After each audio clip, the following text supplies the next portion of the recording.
Start. So, great evening to all of you. I, CA Kalpana Thakur, welcome you all in our 26th episode of Friday Fleet, an initiative of women empowerment.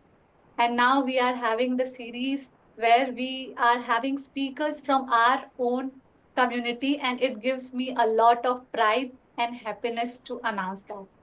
Today, we are having a very important topic. And before formally starting this session, I was just mentioning this to Aishwarya and Sveksha that non traditional area of practice is very important for us looking beyond our audit, accounting, and GST work because AI and technology coming into picture, the scope is day by day reducing when it comes to traditional area of practice. And so there is a need to look beyond what we have done from ages. And so without taking further time, because our speaker today, Aishwarya Joshi, is having a lot to share. So over to you, Sveksha, for starting the session. Thank you, Kalpana ma'am. First of all, good afternoon to everyone. Once again, welcome you all on the 26th episode of our Friday Fleet.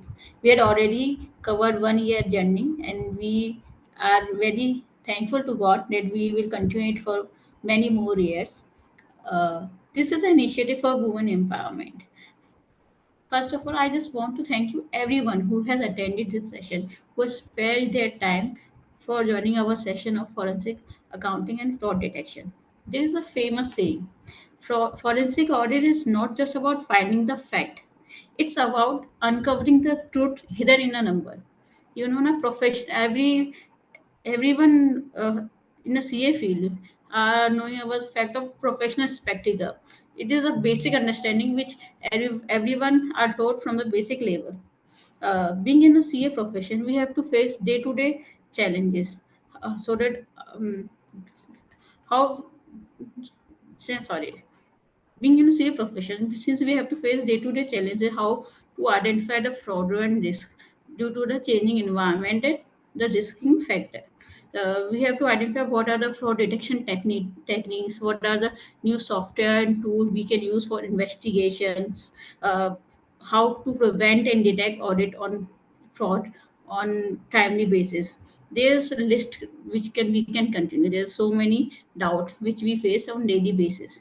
So I would like to bring our guest speaker, CA Aishwarya Joshi, to share their knowledge on fraud cases and share their experience in handling fraud in multinational corporate organizations. Before that, I would like to introduce her. See, Aishwarya Joshi is a practicing chartered accountant for 6 years. She has experience in field of audit, currently engaged in ICI Ahmedabad and Gandhinagar for training of forensic audit and fraud detection and coaching for CS students as well. She has worked with Scheduled Bank in the field of audit and investigation also. Closing working with ICI Gandhinagar for various initiatives taken by ICI also helped her to connect with various team members. Uh, and that's why I'm really thankful that she given us a time, spare us some time to share this experience. Thus, we would like to hand over to Aishwarya and thank you so much for giving us this time to deliver the session of forensic accounting and fraud detection. Over to you, ma'am. Thank you so much, Swiksha and Kalpana.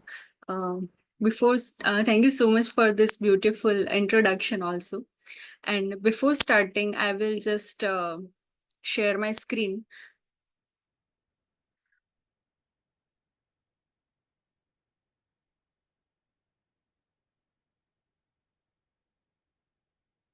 Is my screen visible?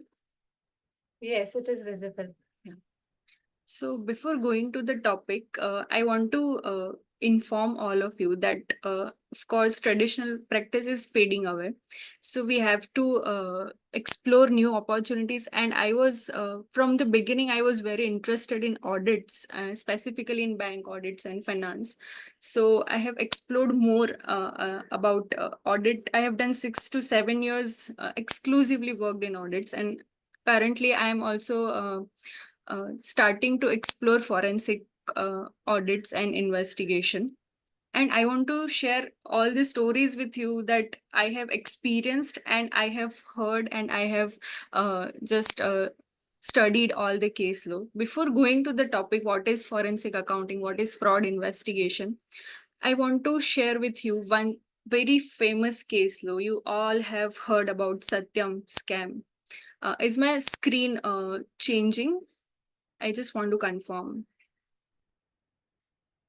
Not yet. Uh, Yes, it's fine now. You can continue. yeah. Now, can you see No. my screen now? Yeah, we can see your Yeah. screen. Yeah.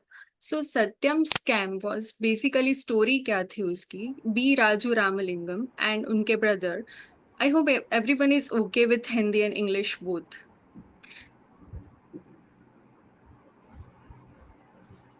Okay, I will speak in both the languages. तो हुआ क्या था, हैदराबाद में एक IT company B Raju Ramalingam और उनके brother ने start की थी लेट 90s में. और ये आईटी कंपनी स्टार्ट की थी, बीपीओ सर्विस प्रोवाइडर्स थे वो लोग. उनको अवार्ड्स भी मिले थे बहुत सारे in the very first years of Inception. उनको बेस्ट आईटी कंपनी के अवार्ड्स मिले थे. It was with in 5 years it was like 5th largest IT company. IT crown का ज्वेल माना जाता था इस कंपनी को.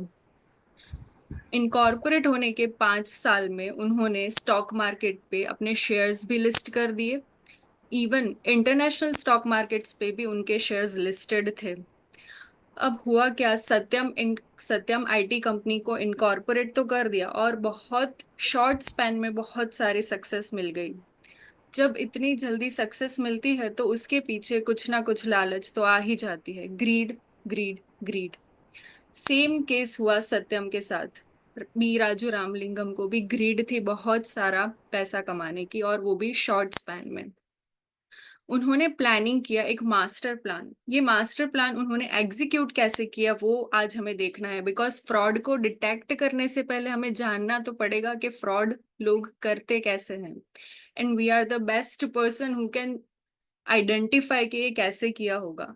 तो ये मास्टर प्लान हमें जानना तो पड़ेगा कि कैसे एग्जीक्यूट किया था, इसीलिए मैं ये पूरी स्टोरी आपको बता रही हूँ. उन्होंने माइटस इंफ्रा करके एक कंपनी को इनकॉर्पोरेट किया. अगर आप रीड करो तो सत्यम का रिवर्स है माइटस इंफ्रा. एक नई कंपनी इनकॉर्पोरेट की और उसमें सारा फंड्स यहाँ पे डाइवर्ट किया. डाइवर्ट कैसे किया वो हम जानते हैं. उन्होंने अपने शेयर्स को लिस्ट किया 2003 में, जब उसकी प्राइस थी 138 रुपीज एक शेयर की. और 5 ही साल में शेयर का प्राइस आप देखो 526.25, मतलब 300% ग्रोथ. इतना जल्दी ग्रोथ कंपनी कर रही थी. पर हमें देखना है क्या ये ग्रोथ सही में था या कुछ गलत था यहाँ पे. One fine morning B Raju Ramalingam ने एक लेटर लिखा अपने बोर्ड ऑफ डायरेक्टर्स को. उसमें उन्होंने कन्फेस किया सामने से आके कि मैं कंपनी में पिछले 6-7 साल से एक फ्रॉड या तो एक स्कैम कर रहा हूँ. और वो स्कैम क्या था चलो हम जानते हैं. उन्होंने क्या किया था, अपने फाइनेंशियल स्टेटमेंट्स को मैनिपुलेट किया था. मैनिपुलेट कैसे किया था, 2003 से 2008 तक 6-7 साल तक फाइनेंशियल स्टेटमेंट्स मैनिपुलेट किए और किसी को पता भी नहीं चला. फाइनेंशियल स्टेटमेंट्स में उन्होंने किया था इनकम को इन्फ्लेट.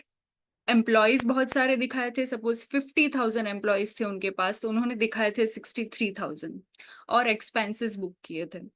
अगर उनकी इनकम पर्टिकुलर ईयर में 50 करोड़ थी तो उन्होंने दिखाई थी 500 करोड़. अगर उनकी बैंक बैलेंस थी $1.04 बिलियन तो उन्होंने दिखाई थी $1.10 बिलियन. इतना गलत रिप्रेजेंटेशन फाइनेंशियल स्टेटमेंट में किया था. इस सब के पीछे का इंटेंशन था क्या, फेक रेवेन्यूज दिखाई थी 2,700 करोड़ की. ये सब उन्होंने किया तो कोई भी बैंकर्स ऑडिटर्स सेबी को पता ही नहीं चला. उनके ऑडिटर्स थे प्राइस वाटर कूपर्स, उन्हें भी कुछ पता नहीं चला, या तो वो भी इन्वॉल्व थे. अभी तक तो कुछ बाहर नहीं आया है, दे वर सस्पेंडेड फॉर दिस बिकॉज उन्होंने फाइनेंशियल स्टेटमेंट्स में आइडेंटिफाई ही नहीं कर पाए कि ये सब मिस स्टेटमेंट्स चल रहे थे। ये सारा उन्होंने एक official letter board of directors को लिखा, उसमें बताया कि मैंने ये सब फ्रॉड किया था। अब ये सब किया क्यों और कैसे किया? जब ये फाइनेंशियल स्टेटमेंट्स बैंक में दिए, बैंक में से फाइनेंस लिया, फाइनेंस का उन्होंने यूज कहाँ पे किया? माइटस इंफ्रा करके जो कंपनी इनकॉर्पोरेट की थी, वो अपनी खुद की ही कंपनी थी। उसके सारे board of directors, share holders अपने फैमिली थे या तो उनके गांव के कोई फार्मर्स थे, वो सबको शेयर होल्डर्स बना दिया। उस कंपनी के नाम से वो रियल एस्टेट में इन्वेस्ट करने लगे, बिकॉज उस टाइम पे रियल एस्टेट का मार्केट बूम में था। ये सारा फंड्स उन्होंने डाइवर्ट किया रियल एस्टेट में। उनका मास्टर प्लान था, जो बुक्स ऑफ अकाउंट्स में एक्चुअल प्रॉफिट है और बुक्स ऑफ अकाउंट्स का जो प्रॉफिट दिख रहा है, जो गलत प्रॉफिट उन्होंने इन्फ्लेट करके रखा है, उसका गैप वो फिलअप करेंगे। कैसे? रियल एस्टेट को सेल करके जो भी प्रॉफिट आएगा वो सारा वो सत्यम आईटी कंपनी में ट्रांसफर करने वाले थे। अब वो मास्टरमाइंड तो थे, उनके कनेक्शंस भी बहुत सारे थे, because he was awarded best entrepreneur of the year, best IT company of the year. तो कनेक्शंस तो बहुत सारे थे, पॉलिटिकल बोलो या जो भी बोलो।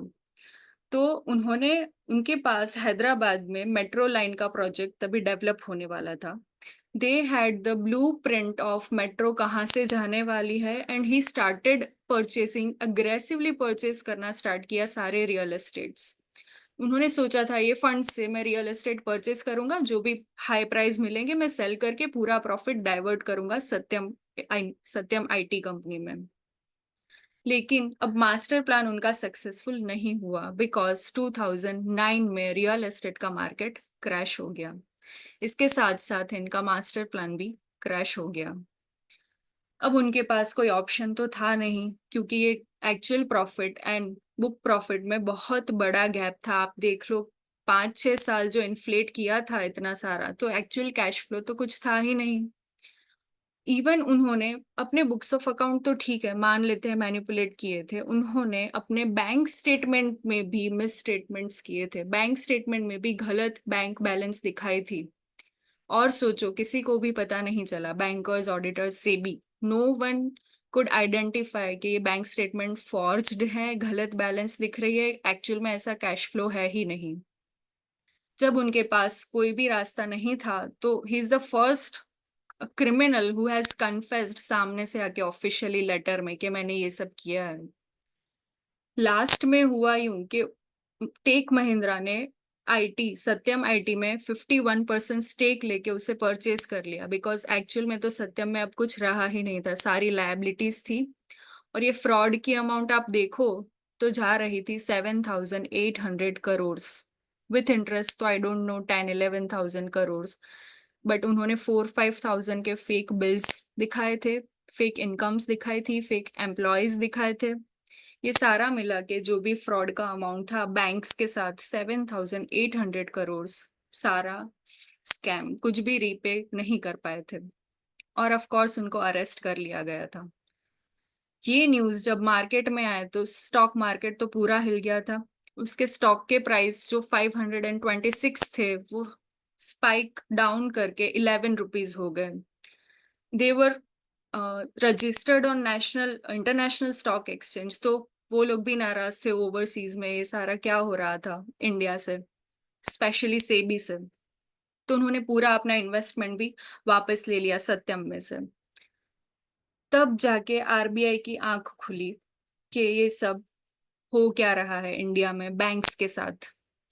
तो स्टार्टिंग इंडिया में यहाँ से हुई, 7,800 करोड़ जब वाइप ऑफ हो गए, तब आरबीआई की आंख खुली कि कुछ ना कुछ स्ट्रॉन्ग मैकेनिज्म होना चाहिए बैंक्स में कि ऐसे फ्रॉड्स ना हो पाए। कुछ विजिलेंस होना चाहिए कि ऐसे फ्रॉड्स ना हो पाए इंडिया में और सारा पैसा स्कैमर्स लेके ना जाए, वो भी मास्टरमाइंड। फॉरेंसिक अकाउंटिंग की स्टार्टिंग यहाँ से हुई इंडिया में। ऐसे बड़े बड़े स्कैम्स जब होने लगे, तब रिजर्व बैंक ने कंपलसरी किया सारी बैंक्स में विद इन द कंट्री के फॉरेंसिक अकाउंटिंग मतलब कि इन्वेस्टिगेशन तो होना ही चाहिए, इट इज मैंडेटरी। अब आप सोच लो कितनी सारी बैंक्स है, ये सारी बैंक्स में मैंडेटरी है फॉरेंसिक अकाउंटिंग, यहाँ से स्टार्ट हुआ था।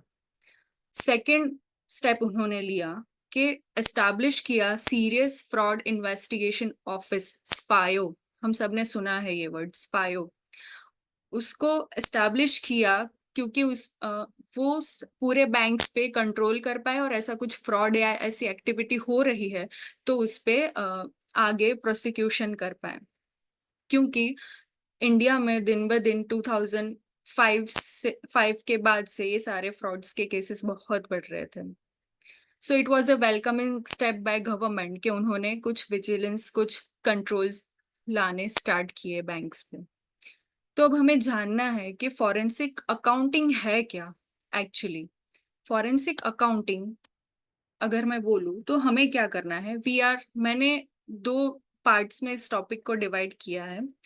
फर्स्ट कि हम सारे सीए प्रोफेशनल्स हैं, मोस्ट ऑफ अस, तो प्रोफेशनली हमें जानना है कि ये क्या है। सेकंड, हमें एज ए सिटीजन भी जानना है कि कैसे कैसे फ्रॉड हो रहे हैं और उनसे कैसे बचना है। अवेयरनेस, सिटीजन के लिए भी अवेयरनेस है कि ऐसे फ्रॉड्स नहीं होने चाहिए।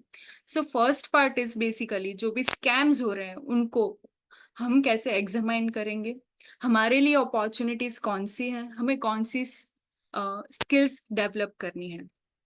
तो forensic accounting is basically investigating of data. कौन सा data?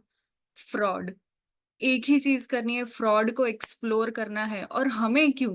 Y CAs are chosen for that? Because we are the best person who can read balance sheet, who can read books of accounts. Of course, CBI, ED ये सब है उन पे proceedings करने के लिए, लेकिन दे नीड आर हेल्प, क्योंकि फाइनेंशियल स्टेटमेंट्स को हमसे अच्छा रीड कोई नहीं कर पाएगा। और इसमें कोई इरेगुलरिटी होगी तो भी हम उन्हें बता पाएंगे कि क्या इरेगुलरिटी है, कहाँ पे लूप होल्स है और कहाँ पे फ्रॉड होने के चांसेस हैं, रेड फ्लैग्स, वार्निंग्स, ये सब हम उन्हें बता सकते हैं by examination of books of accounts. So forensic accounting का 2 स्कोप है। First is litigation support services, second is fact finding services. मतलब हम सीबीआई को, ईडी को हेल्प कर सकते हैं कैसे फाइनेंशियल स्टेटमेंट्स चेक करके क्या फ्रॉड हुआ था, कैसे फ्रॉड हुआ था, क्या मेजरमेंट था, डैमेज कितना हुआ है, फाइनेंशियल डैमेज कितना हुआ है, क्या उनकी मॉडस ऑपरेंडी थी। ये सब में हमारा जो ओपिनियन है फॉरेंसिक अकाउंटेंट का, वो एज एन एविडेंस हम दे सकते हैं सीबीआई को, ईडी को और लीगल प्रोसीडिंग्स में। Second is, sorry to interrupt, आप स्लाइड चेंज कर रहे हो क्या? yes, या फिर so but we are that's not what in I the, asked, if my slides are changing or not. can you please put it on a slide show mode, because It- we are still on the first slide, that's Satyam's scam slide, second slide Okay, actually. Stop sharing, then share it again. okay.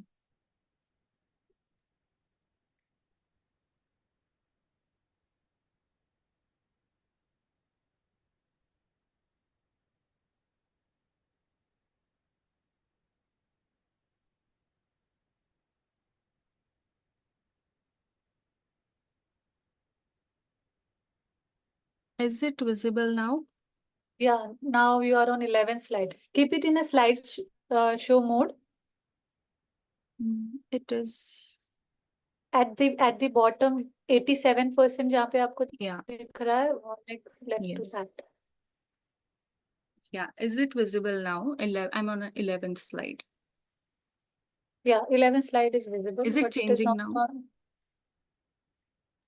no, not changing. Now it is changing. Yeah. Yes. Okay, now it is changing, right? Yes. Sure. So, Okay. yeah, I was in the topic of forensic accounting. So we have 2 services which we can primarily provide. First was litigation services and second is investigative services. We have to give our opinion whether the fraud was occurred or not. whether fraud was actually there or not. Clear? So I hope what is forensic accounting is clear to all of us. Let me clear with all of you that forensic accounting and audit are two different topics. Audit is something which we do in normal course of business. जरूरी नहीं है कि वहां पे fraud होगा ही. Clear? अब forensic accounting जहाँ पे आता है वहां पे पॉसिबिलिटी है कि फ्रॉड होगा. हमारा पॉइंट ऑफ व्यू चेक करने का वही होगा कि फ्रॉड है या नहीं है. सो बेसिक ऑब्जेक्टिव हमारा ऑडिट में होता है to give true and fair view. In forensic accounting में बेसिक ऑब्जेक्टिव होता है whether the fraud has actually taken place or not. In audit, we do not do in-depth checking. In audit, we are doing sample-based checking. Whereas in forensic accounting, we do in-depth checking, investigative mindset. We have to develop that investigative mindset. Period देखने जाएं तो audit में we have financial year for which we have to do audit. In forensic accounting, we have to start from the beginning to the date of fraud. Last is, in audit, we can rely on management representation on some items, but in forensic accounting, we have to do our independent examination. So there is very thin line between audit and forensic accounting. There is no word such as forensic audit. It is audit versus forensic accounting. Because in audit, we just have to give our opinion on financial statement, whether the balance sheet gives true and fair view or not. अगर कुछ गलत है तो हम ज्यादा से ज्यादा क्या कर सकते हैं? क्वालिफाइड ओपिनियन दे सकते हैं. लेकिन अगर कुछ सस्पिशियस लग रहा है फॉरेंसिक अकाउंटिंग में हमें, तो उसके लीगल कॉन्सिक्वेंसेस हो सकते हैं. Can you see the chart of differences I have mentioned? Yes. Okay, thank you. So in forensic accounting, if we find any adverse remarks, we have to give our report and we can bring that to the court of law. So these two are different things. We have to expand our skills from audit to being a bloodhound. Of course, we have to check financial statements के कुछ तो गलत होगा ही. अगर कुछ warnings मिल रही है कुछ आइटम्स में तो हमें इन डेप्थ चेकिंग करना है एंड मैनेजमेंट पे रिलाई नहीं करना है. Because in most of the cases like Satyam, mostly management involve होता है ये सारे फ्रॉड्स में. We have to develop an independent mindset to discover any financial frauds. Fraud. कब से मैं fraud बोल रही हूँ? ये fraud की exact definition क्या है for financial statement? Fraud exactly क्या है? A criminal offense तो है ही, of course. लेकिन क्यों किया जाता है fraud? Fraud इसलिए किया जाता है, it is a criminal activity और पर्सनल गेन. जैसे मैंने पहले बोला, greed greed greed. Of course कुछ ना कुछ पर्सनल गेन है. वो इंटेंशन से अगर किसी को, स्टेक होल्डर्स को, शेयर होल्डर्स को, आपके लेंडर्स को आप फॉल्स रिप्रेजेंटेशन या तो अब्यूज ऑफ पोजीशन से कुछ भी एक्टिविटी करते हो तो उसे हम फ्रॉड बोलते हैं इन आर लैंग्वेज, FAFD की लैंग्वेज में. सत्यम का केस देखे तो बी राजू रामलिंगन, उसने दो चीजें की थी. Abuse of position, he was the founder of that company, and false representation. False representation, how to manipulate books of accounts for 6-7 years and no one could notice it. इतना high level पे fraud था और किसी ने notice नहीं किया था. 7,800 crores for personal gain, of course. Clear? So fraud is a criminal activity. दो टाइप्स के फ्रॉड मैं डिस्कस करना चाहूंगी, specially for professional point of view and for general point of view. Banking frauds. Banking frauds में क्या होता है? India में सबसे ज्यादा बैंकिंग फ्रॉड्स होते हैं mostly scheduled banks. Private banks के साथ भी हुआ है लेकिन मोस्टली शेड्यूल्ड बैंक्स में फ्रॉड हुए हैं. जब मैं बैंकिंग फ्रॉड बोल रही हूँ तो it can be from two ways, like within bank and by outsider. Within bank में मोस्टली ऑफिसर लेवल के लोग, मैनेजर, ये सब इन्वॉल्व होते हैं, कस्टमर के साथ मिलके फ्रॉड्स करते हैं। एंड आउटसाइडर्स, बाय आउटसाइडर्स में मोस्टली बोरोवर्स, कस्टमर्स कुछ गलत फाइनेंशियल स्टेटमेंट्स देते हैं, ओवर स्टेटमेंट ऑफ इन्वेंट्री या तो इनकम होता है टू गेट फाइनेंस। ये सारे फ्रॉड्स आउटसाइडर्स के थ्रू किए जाते हैं। If you see this, the hall of shame, ये सारे फ्रॉड्स किए गए हैं, ये एक भी फेस आपसे अननोन नहीं होगा, ये सारे फेमस पर्सनालिटीज हैं। विजय माल्या से लेके विक्रम कोठारी, ये सारे बड़ी बड़ी कंपनीज के मालिक थे और गवर्नमेंट को, बैंक्स को चीट करके चले गए हैं इंडिया से। लेटेस्ट मैं बात करूं तो इंडिया में लास्ट 10 इयर्स में 4.62 लैक्स बैंक के फ्रॉड हुए हैं, सिर्फ बैंक के, जिसकी अमाउंट हुए 5.29 lakh crore. The hall of shame में देखें अगर, तो मोस्टली सारे प्रोफेशनल्स, कुछ तो सीए भी दिख रहे होंगे आपको, जिन्होंने अब्यूज ऑफ पोजीशन किया था, फॉल्स रिप्रेजेंटेशन भी किया था। लेटेस्ट स्कैम की बात करूं तो यूको बैंक में एक स्कैम हुआ अभी अभी, लेटेस्ट 3-4 महीने पहले की ही बात है। UCO bank, they have hired some IT professionals for their app development. उनका एप्लीकेशन, बैंक का एप्लीकेशन डेवलपमेंट के लिए उन्होंने हायर किया था।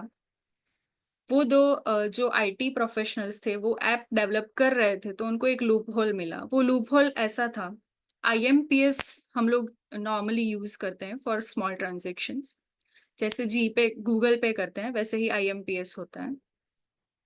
तो आईएमपीएस करते वक्त क्या हो रहा था, उन्होंने एक लूप होल सिस्टम में ही, एप्लीकेशन में ही वो बग डाला, डेवलप कर रहे थे उन्होंने ही। बग में ऐसा था कि अगर मैं अपने यूको बैंक के अकाउंट से पेमेंट कर रही हूँ स्वेक्षा को, सपोज मैंने 15,000 ट्रांसफर किए, तो I can see in my bank के डेबिट हो गए हैं, स्वेक्षा कैन सी के उसके अकाउंट में भी आ गए हैं।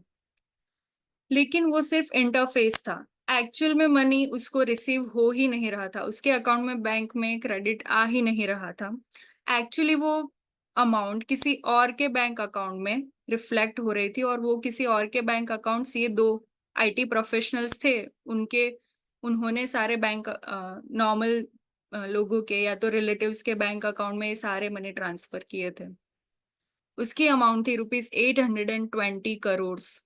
65 लोकेशंस में उन्होंने ये सारा अमाउंट ट्रांसफर करवाया था, एक बग डाल के। सिर्फ ऐप डेवलपर्स थे ये दो। तो वी कैन इमेजिन के स्कैमर्स भी बहुत स्मार्ट हो गए हैं, बड़ी बड़ी बैंक्स को भी स्कैम करके चले जाते हैं, तो हम तो क्या है ना। नेक्स्ट मैं नीरव मोदी, सबसे बिगेस्ट स्कैम की बात करना चाहती हूँ। इनके बारे में भी आपने बहुत सुना होगा। नीरव मोदी वॉज गीतांजलि ज्वेलर्स के, he was owner of Gitanjali jewellers. बहुत सारी ब्रांचेस थी उनकी।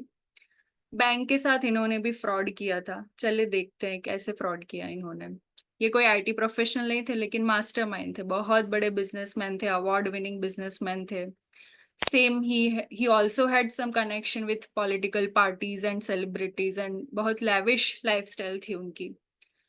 ऑलरेडी इंडिया में बहुत अच्छा बिजनेस चल रहा था इनका, लेकिन ग्रीड, उनको भी एक्सपैंड करना था, इंटरनेशनल ब्रांड जैसे अपने ज्वेलरी की ब्रांड बनानी थी, बट उसके लिए पैसे लगते हैं। तो उन्होंने बैंक के पास जाके ज्यादा फाइनेंस मांगने का स्टार्ट किया। पीएनबी उनके बैंकर थे बॉम्बे में, उनको लोन चाहिए थी, तो पीएनबी ने ऑफर किया 10 to 13% interest rate on finance. But because he was smart, उन्होंने पूछा कि क्या ये लोन मैं फॉरेन करेंसी में ले सकता हूँ, तो दे सेड ओके। क्या इंटरेस्ट रेट होगा? फॉरेन करेंसी में लोन लेने में उन्हें इंटरेस्ट लग रहा था 3.5%, विच इज ऑलमोस्ट लो। तो उन्होंने फॉरेन करेंसी में लोन लिया। फॉरेन करेंसी में जब मैं लोन ले रही हूँ तो कैसे होता है, पीएनबी एक लेटर ऑफ अंडरटेकिंग इश्यू करती है। लेटर ऑफ अंडरटेकिंग क्या होता है? लेटर ऑफ अंडरटेकिंग एक प्रॉमिस होता है, जिसमें हमारी बैंकर एक प्रॉमिस करती है ओवरसीज ब्रांचेस को कि कस्टमर को फाइनेंस दे दो, अगर इन्होंने पेमेंट नहीं किया तो मैं गारंटी लेता हूं कि इनके बिहाफ में पीएनबी आपको पेमेंट करेगा। ये सिंपल एक लेटर होता है बैंक्स का जो ओवरसीज ब्रांच में वो देते हैं, ओवरसीज ब्रांचेस नीरव मोदी को फाइनेंस करती हैं, ऐसा मैकेनिज्म है। जब ये ओवरसीज बैंक ट्रांसफर कर रही थी ये एलओयू के हिसाब से, एलओयू सिंपल एक प्रॉमिस होता है, पीएनबी ने ये प्रॉमिस दिया था नीरव मोदी के बिहाफ पे ओवरसीज बैंक्स को। अब पीएनबी ऐसे ही प्रॉमिस तो नहीं दे देगा, of course they will check his credibility. तो नीरव मोदी की तो बहुत अच्छी क्रेडिबिलिटी थी मार्केट में।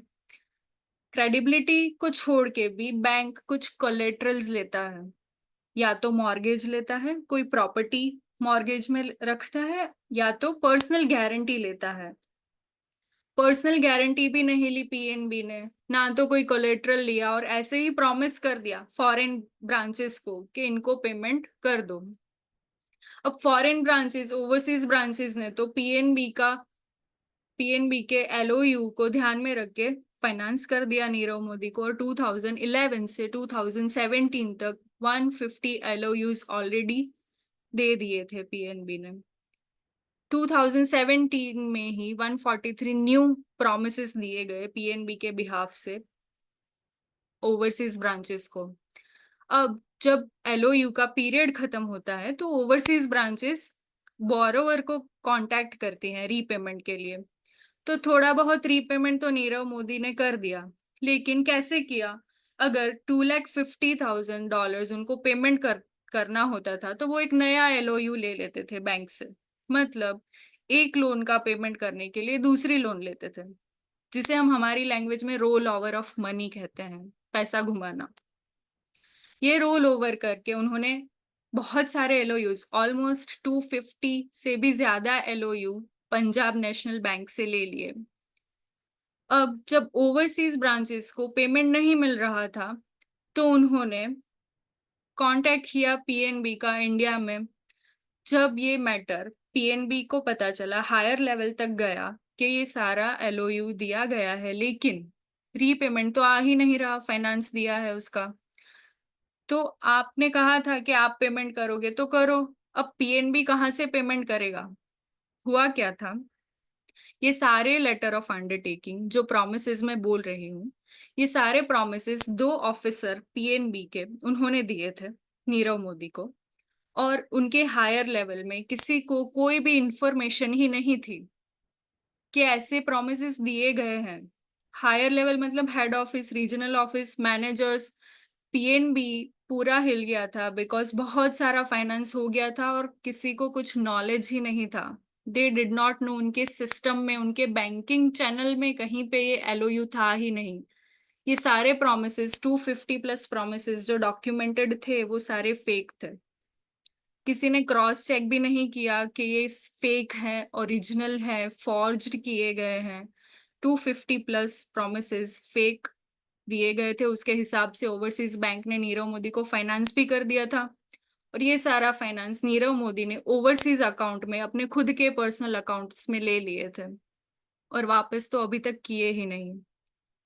अब ये सब पता कैसे चला? 11,000 करोड़ रुपीस थे ये बैंक के स्कैम में। पीएनबी के ही एक ऑफिसर ने ऑफिशियल लेटर लिखा था prime minister office, if you understand, PMO office में एक ऑफिशियल लेटर लिखा था। विसल ब्लोअर थे वो ऑफिसर, जिन्होंने कहा था कि मैं सस्पेक्ट कर रहा हूं कि हमारे बैंक के दो ऑफिसर्स एंड नीरव मोदी, मेहुल चौकसी, ये कस्टमर को फेवर कर रहे हैं।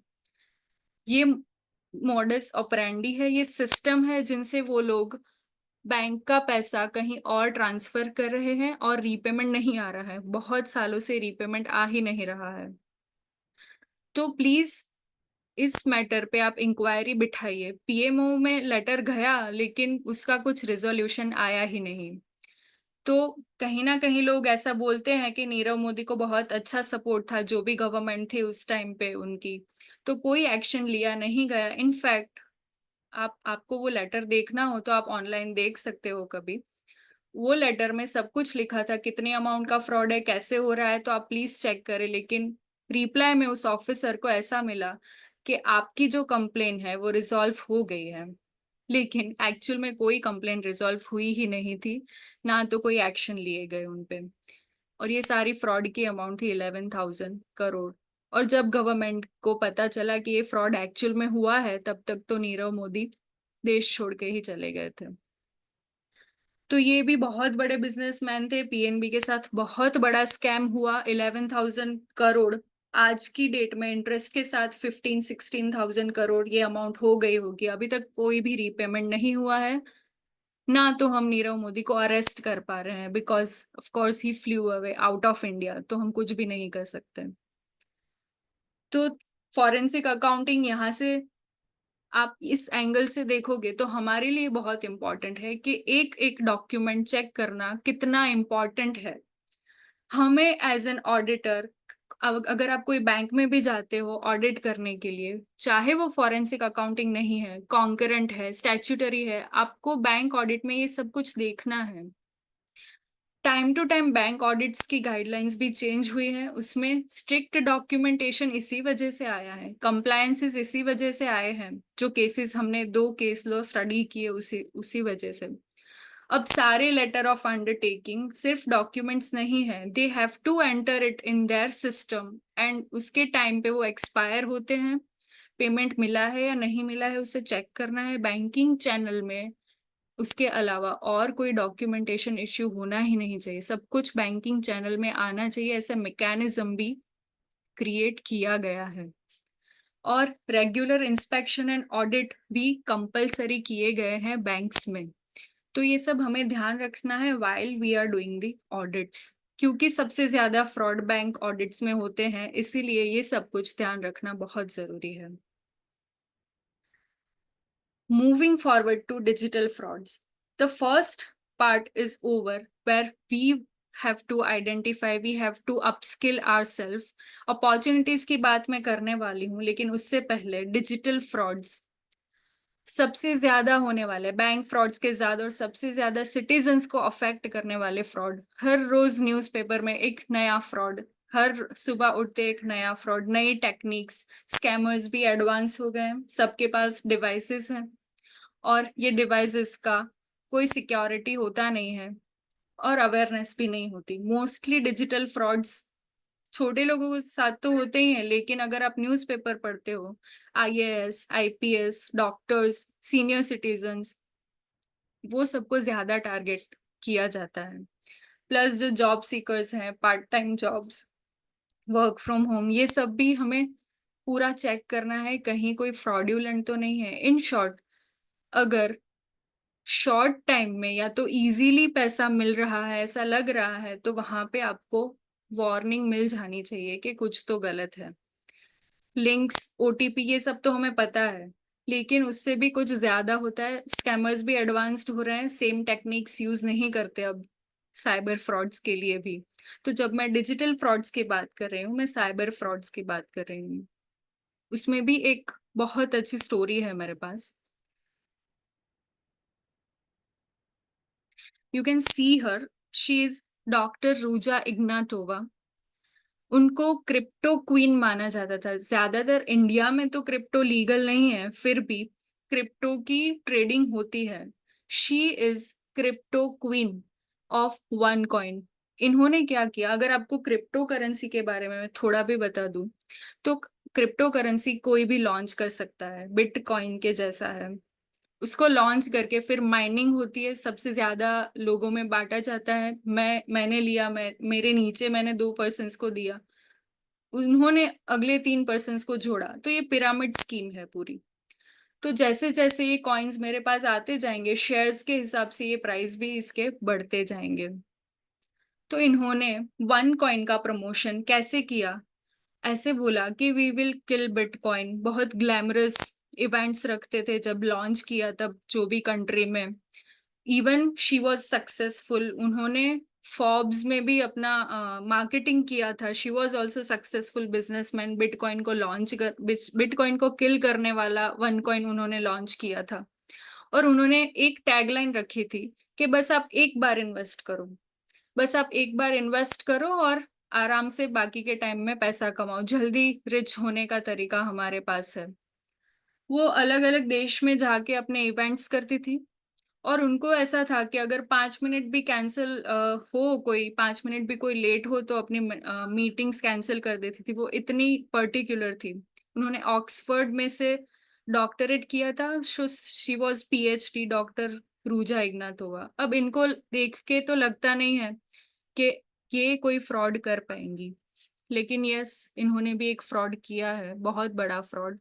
15 बिलियन डॉलर्स का फ्रॉड इन्होंने किया है। कैसे? लेटेस्ट उनका एक इवेंट होने वाला था मुंबई में।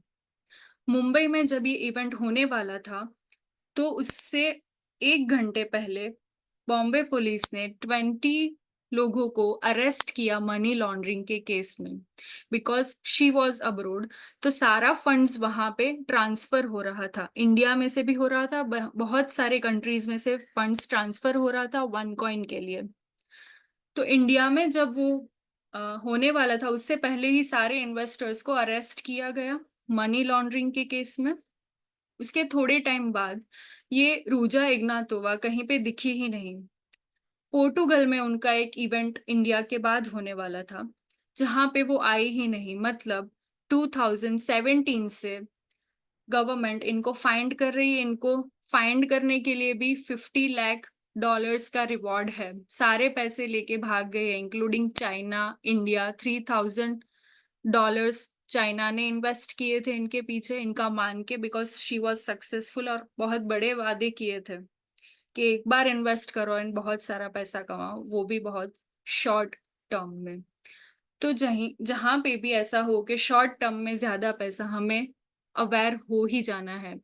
ये वाला फ्रॉड मैंने इसीलिए लिया है, अवेयरनेस क्रिएट करने के लिए, बिकॉज हम भी कई बार लालच में आ जाते हैं। ये फ्रॉडस्टर भी समझ गए, स्कैमर्स भी समझ गए हैं कि हमें क्या चाहिए, हमारी वीकनेस समझ गए हैं। अगर मैं पर्सनल एक केस बोलूँ तो मेरे फ्रेंड का ही एक केस था। He is also a chartered. तो उन्होंने कुछ ऑनलाइन ऑर्डर किया था, दैट वाज लाइक बहुत छोटी चीज थी, लेकिन उनको वो ऑर्डर डिलीवर ही नहीं हो रहा था। तो स्कैमर्स जो थे, उन्होंने पूछा उनसे कि आप अपना एड्रेस है वो हमें गूगल मैप से शेयर कर दो। अब because he was a CA, तो उन्होंने बोला कि चलो मुझे नहीं शेयर करना है, नहीं आएगा पार्सल तो चलेगा। उन्होंने सिर्फ 2 मिनट कॉल पे बात की स्कैमर्स से, उसमें उनका फोन टैप हो गया और उनके 1 लाख रुपए विड्रॉ हो गए। सिर्फ फोन उठाया था उन्होंने, ना तो कोई OTP शेयर किया, ना तो कोई लिंक पे गए थे। तो ऐसे सारे फ्रॉड्स होते रहते हैं, हमारे साथ भी होते रहते हैं। आई नो आपके जान पहचान में भी कई लोग ऐसे होंगे कि जिनके साथ ऐसा फ्रॉड हुआ है। Job scam and investment scam सबसे ज्यादा, क्योंकि इन्वेस्टमेंट में कैसे होता है कि वो लोग मार्केट रिटर्न से ज्यादा रिटर्न हमें ऑफर करते हैं।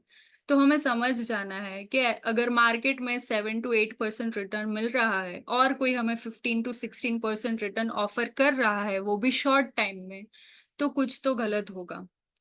तो अपने मेहनत की कमाई, अपने फंड्स कहीं पे भी ऐसे ही इन्वेस्ट नहीं करने हैं। अगर हमें पता नहीं है तो कोई एक्सपर्ट से जाके कोई भी स्कीम डिस्कस करो, उसके बाद ही हमें इन्वेस्ट करना चाहिए। तो डिजिटल फ्रॉड पर्सनल लेवल पे, इंडिविजुअल लेवल पे अवेयरनेस के लिए था। मेरी लास्ट 5 मिनट में शेयर करना चाहूंगी कि एज अ फॉरेंसिक अकाउंटिंग हमारा रोल क्या है। जो बैंकिंग फ्रॉड्स की बात की मैंने उसमें, क्योंकि नई अपॉर्चुनिटीज तो हमें फाइंड करनी ही है। ट्रेडिशनल प्रैक्टिस खत्म होने जाने वाली है 10-15 years down the line. Forensic accounting में हमें स्किल डेवलप करनी है, critical thinking, reasoning and communication.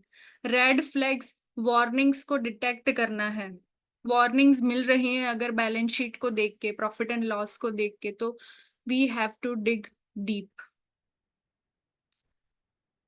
5 opportunities are currently present. First is review, continuous review process. Audit तो होता है, लेकिन people hire us to review whether the techniques are okay, whether the internal controls they have implemented is okay. The internal controls अगर कुछ है organisation में, तो वो कंट्रोल्स काम कर भी रहे हैं या नहीं, कंटिन्यूअस चेकिंग के लिए भी वो लोग हमें हायर करते हैं, where we just have to check कि ऑर्गेनाइजेशन में कुछ गलत हो रहा नहीं है या कुछ कंट्रोल्स ज्यादा रखने की जरूरत है। Second is investigation by statutory specialist, जैसे मैंने बोला CBI, CID, ED and even police, वो लोगों को भी हम काम आ सकते हैं। कैसे? हर्षद मेहता का जब स्कैम हुआ तब उन्होंने अराउंड 100 से भी ज्यादा अकाउंटेंट्स को हायर किया था, सिर्फ ये जानने के लिए कि फ्रॉड हुआ कैसे था, फाइनेंशियल स्टेटमेंट्स गलत कहाँ से स्टार्ट किया था, कहाँ पे एंड हुआ, कैसे किसी को चीट किया, कैसे बुक्स ऑफ अकाउंट मैनिपुलेट किए, ये सब हम ही समझ सकते हैं। उन लोगों के पास नहीं है ये सारा नॉलेज, उन लोगों के पास सिर्फ अथॉरिटी है, माइंड वो हमारा यूज करेंगे। तो हम ये सारे इन्वेस्टिगेशन में अपना नॉलेज शेयर कर सकते हैं, वो हायर करते हैं हमें। Third is bank fakes. Mostly अब बैंक में अगर कोई बड़ी अमाउंट का फाइनेंस हो तो वो लोग प्री सैंक्शन रिव्यू करवाते हैं सीए से, कि ये सैंक्शन जो होने जा रहा है वो क्रेडिबल लोग हैं, आइडेंटिफाई करना है वहां पे कि रीपेमेंट कैपेसिटी क्या है। ये प्री सैंक्शन रिव्यू हमें करना होता है, बैंक्स हमें हायर करती हैं कि कहीं ये फाइनेंस देने से कुछ गलत तो नहीं होगा। Clear? Fourth is hazard assessment, जो मैंने बोला इंटरनल कंट्रोल्स ऑर्गेनाइजेशन में है, अगर है तो काम कर रहे हैं या नहीं, और नए कंट्रोल्स लाने हैं या नहीं, ये हमें सजेस्ट करना है बिजनेस को स्टडी करके। Fourth is insurance fakers. Insurance में भी सेम होता है, बिकॉज कई बार ऐसा होता है इंश्योरेंस कंपनीज में बहुत सारे क्लेम्स आते हैं, लेकिन ऑफ कोर्स चीटिंग्स भी तो बहुत सारी होती हैं। तो क्लेम देने से पहले, क्लेम को डिसबर्स करने से पहले वो हमारा ओपिनियन लेते हैं कि whether this incident was happened और नॉट, कहीं कोई फ्रॉड्यूलेंटली तो क्लेम नहीं ले रहा हमसे। तो ये सारी अपॉर्चुनिटीज हमें फॉरेंसिक के फील्ड में मिलेंगी, बिकॉज ये फील्ड नया है, 15-16 ईयर से है, लेकिन हमें एक्सप्लोर करना है। I was interested in audit, so मैंने थोड़ा डीप डिगिंग किया है इसमें, and I am very much sure कि अगर आपको भी थोड़ा बहुत इंटरेस्ट होगा ऑडिट्स एंड बैंक फाइनेंस में, तो you will get lots of knowledge in this. And yes, thank you so much. If you have any concern regarding forensic accounting, you can reach out to me. I have so many things to share with all of you. Thank you so much, everyone. Participant, if you have any query, you can either text it in a chat box or you can unmute yourself. Yes.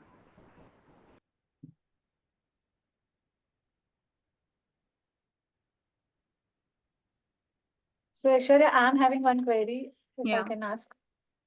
So, if anyone would like to start this area,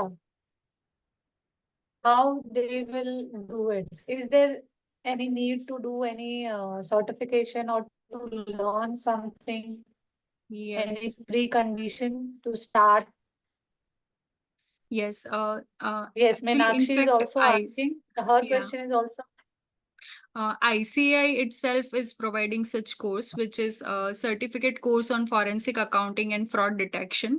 So you can do that course, and it is for 15 days का course होता है वो, and you can easily attend weekend courses. अगर physically आपके branch में available नहीं है तो online भी ये course होता है, कभी कभी ICAI launch करता है। तो we have to make sure digital accounting assurance board की जो website है वहाँ पे हमें check करना पड़ेगा, तो वहां से ये कोर्स हम कर सकते हैं। That is only the pre condition for stepping into this field and getting more knowledge. And we already have CA tag with us. This is just an additional certification we have to obtain. Yes, thank you. And then we are having questions from CA Saloni. How to get opportunities? I have done the, Saloni has already done the course. So how to get the opportunity? And I was also having the same question. Yeah. See, I of course networking. This is the only way I have got all these opportunities, because in Ahmedabad we have so many CAs who are specialized only exclusively dealing in this field. So I am working with them. That is the only way I have discovered as of now, because being a small or medium sized firm, it is not possible for us to directly get those assignments. So you can work with someone who is specialized and exclusively doing that practice. So, to sum up, doing networking will help and reaching out to those who are already working in this field. Yeah, yes. That's what you're saying. Okay. And do banks have their internal team? Bank As do have, but of course they have some parameters for all this. There are eligibility criterias for getting empanelment also.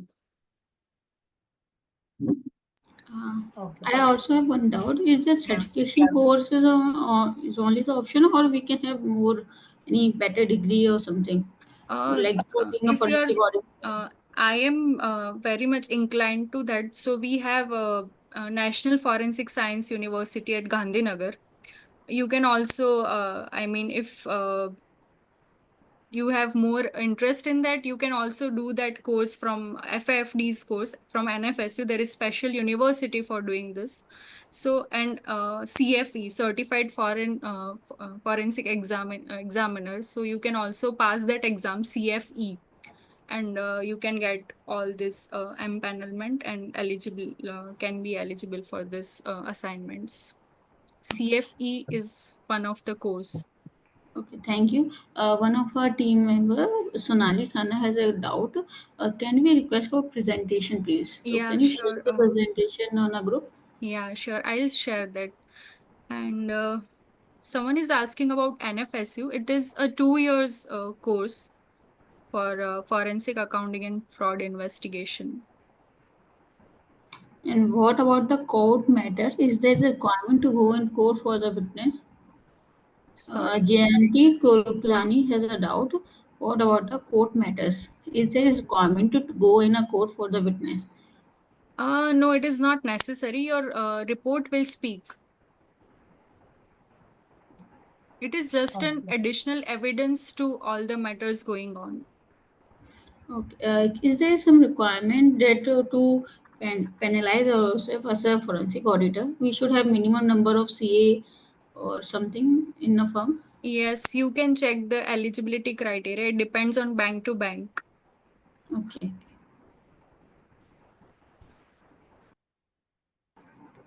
Yes. Any more questions?